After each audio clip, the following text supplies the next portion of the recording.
Hello बच्चों, good evening. आप सभी को संजू क्लासेस होम साइंस में स्वागत है।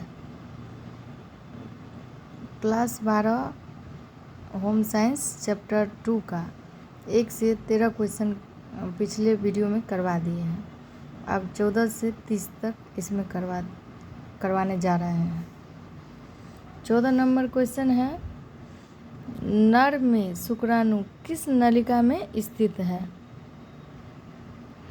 तो इसका ऑप्शन है ए अपवाही नलिका, बी शुक्र नलिका और सी शुक्रवाहिका नलिका और डी इनमें से कोई नहीं। तो इसका सही ऑप्शन हो जाएगा शुक्रवाहिका नलिका। शुक्रवाहिका नलिका में जो है शुक्राणु नलिका स्थित होती है। 15 क्वेश्चन है, निम्न में से किस हार्मोन के स्राव के कारण पुरुष में पुरुषत्व का गुण आता है? पहला ऑप्शन है टेस्टोस्टेरोन, बी एस्ट्रोजन, सी प्रोजेस्टेरोन, डी प्रोलैक्टिन।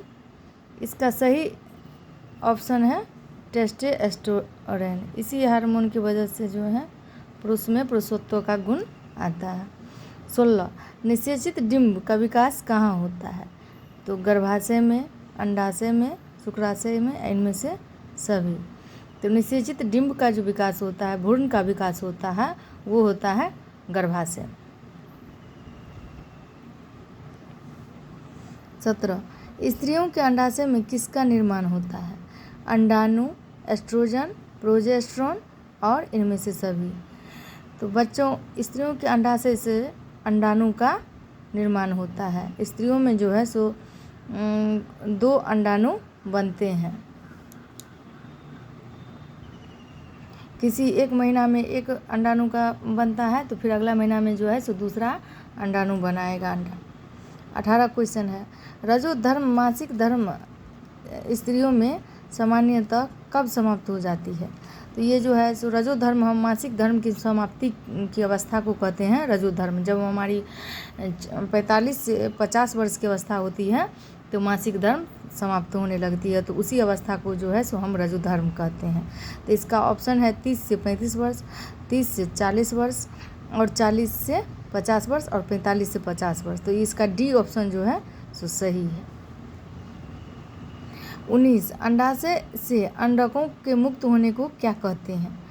तो अंडाशय से मुक्त अंडकों को मुक्त होने की क्रिया को अंडोत्सर्ग कहते हैं, गर्भाशय कहते हैं, गर्भकाल कहते हैं, या इनमें से कोई नहीं।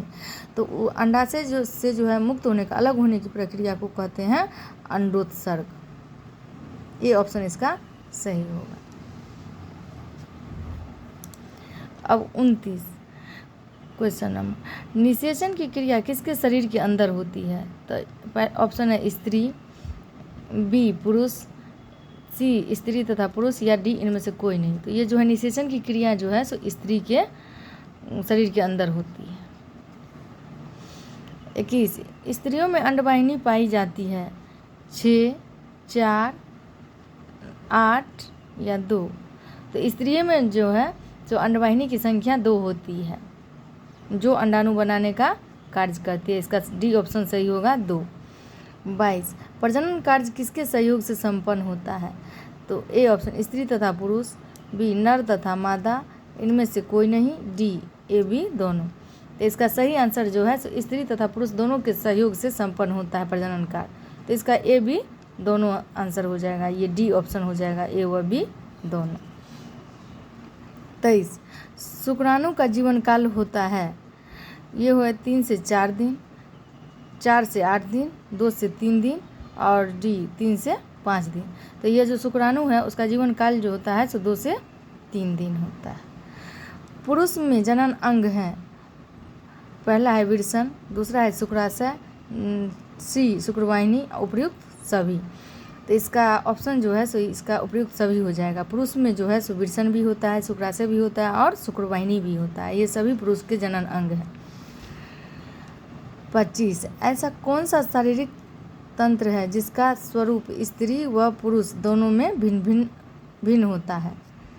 पहला है प्रजनन तंत्र, बी श्वसन तंत्र, पाचन तंत्र और उत्सर्जन तंत्र। तो श्वसन तंत्र में भी जो है यह दोनों में समान होता है, पाचन तंत्र भी समान होता है, उत्सर्जन तंत्र भी समान होता है। तो इसका ऑप्शन ए जो है सो ये अलग अलग होता है प्रजनन तंत्र स्त्री और पुरुष में। भ्रूण का रोपण कहाँ होता है? अंडाशय में, डिंब नलिका में, गर्भाशय में, योनि में। तो भ्रूण का रोपण जो है सो गर्भाशय में होता है। बच्चे का जो विकास होता है वो गर्भाशय में होता है। वंध्यता के लिए जिम्मेदार होता है स्त्री तथा पुरुष में से एक, स्त्री तथा पुरुष दोनों, केवल स्त्री या पुरुष, या इनमें से कोई नहीं। तो वंध्यता के लिए जो जिम्मेदार होता है या तो कोई स्त्री या पुरुष, दोनों में से कोई एक यदि ऑपरेशन करवा लेते हैं या किसी भी तरह का नसबंदी करवा लेते हैं तो कोई एक करवा लेंगे तो ये वंध्यता हो जाती है। 28 यदि मनुष्य में शुक्रवाहिनियों को काट दिया जाए तो क्या होगा? तो ऑप्शन है शुक्राणु जनन नहीं होगा, वीर्य में शुक्राणु नहीं होंगे, वीर्य में शुक्राणु अचल होंगे, वीर्य में शुक्राणु केंद्र विहीन होंगे। तो इसका सही आंसर जो है सो बी हो जाएगा। जो वीर्य में जो है सो शुक्राणु नहीं होगी। यदि शुक्रवाहिनी नलियों को काट दिया जाए तो वृषण में जो है सो क्या होगा? शुक्राणु नहीं बनेगा। 29 भ्रूण का विकास पूरा होता है चौथे मास के अंत में, छठे मास के अंत में, 9वें मास के अंत में और 7वें मास के अंत में। तो मास मतलब होता है महीना। तो ये जो है सो भ्रूण का विकास जो है सो वो 9वें मास के अंत में होता है। अंडोत्सर्ग के पश्चात अंडाशय में बनने वाली अस्थायी अंतःस्रावी रचना होती है corpus luteum, corpus albicans, corpus uteri, corpus callosum. तो इसका सही आंसर जो है कॉपर लुटियस हो जाएगा।